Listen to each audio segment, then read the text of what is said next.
Nagaan fi araarri waaqayyoo bakka jirtanii fi iddoo jirtanitti isiniif haa baay'atu. Obboloota koo yoo YouTube jalatti argamtan hundumti keessan akkam jirtu.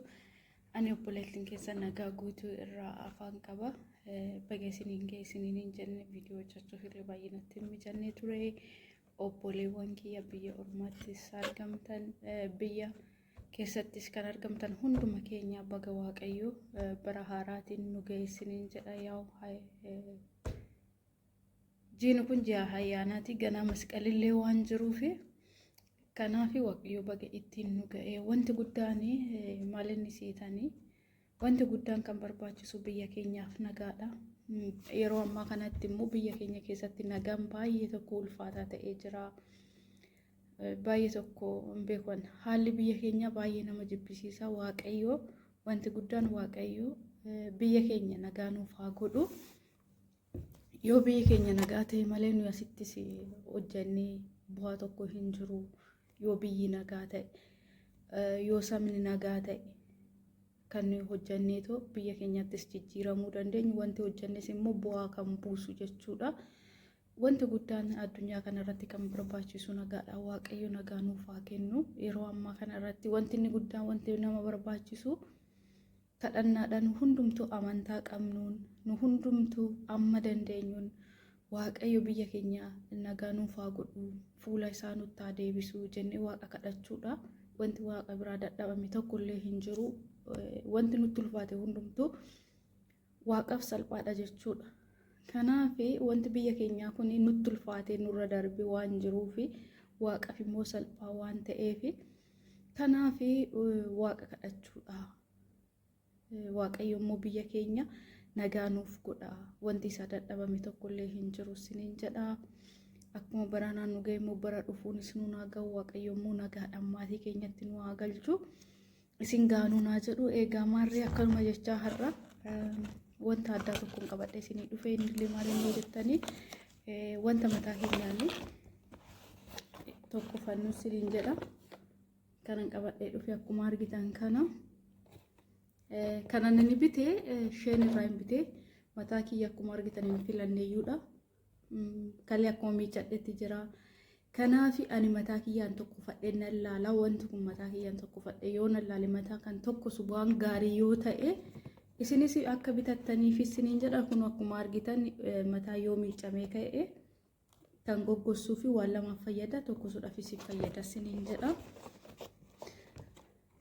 Akkuma argitan kana nama baay'ee irratti ilaalee tanaan bitee isiniin jedha obboloota koo. Kanaaf kafat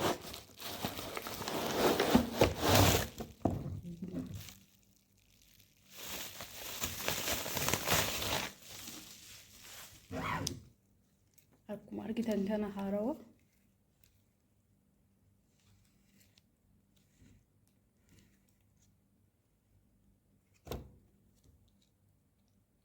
Kanaaf obboleewwan kiyya kan akka filannoo keessaniitti waan sadii ofirraa qaba. Tokko kan lamaati isiniin jedha. Kan lamaa filattanii kanas filattanii gaariidha. Kanaaf isiniin jedha kana wayyaammoo nuuf kan fayyadu isiniin jedha. Kun akkuma argitan kana isiniin jedha. Mi'a amma mataa kiyyaaf jechuudha.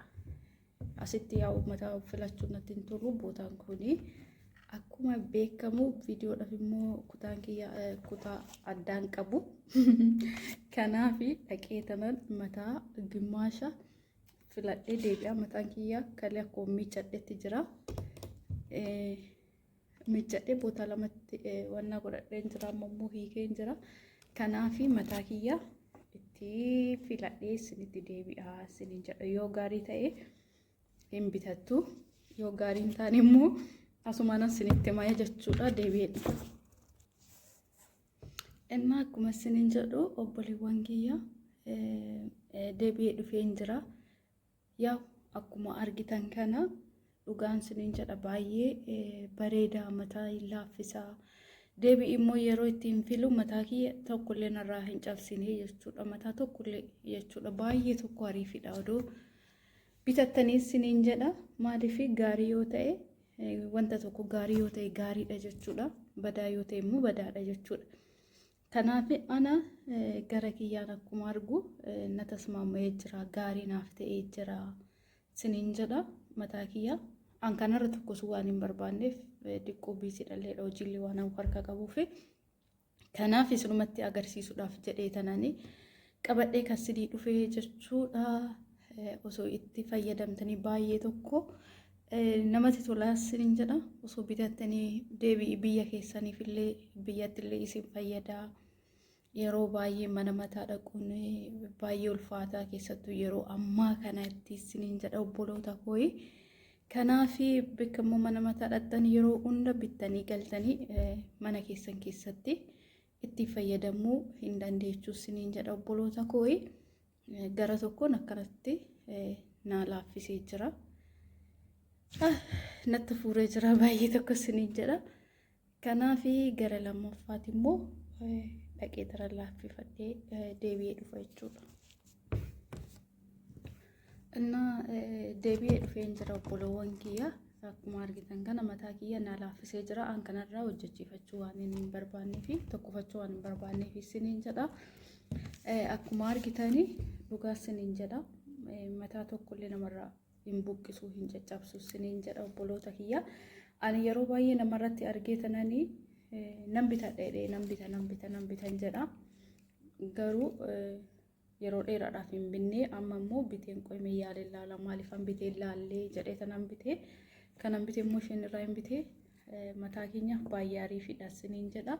Egaa kun agana nu tokko seen booda ana mallee daqiiqaa diqqoo fileetu wanas deebi'e malee seeraan didiqqeessee qoodatii miti kanan tokko fadhi wanti beekuu qabdanii maaliif hin barbaanne deebi'ee hojiilee waan hin qabuuf nattis hin mijatu taa'ee takkaan tokkofachuudhaaf jechuudha.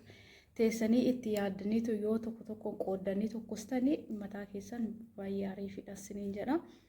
Namarraa hin bubuqqisu wanti tokko wanti wannaa jedhu tokkollee siin miidhu tokkollee hin jiru siniin jedha obboloowwan kiyya.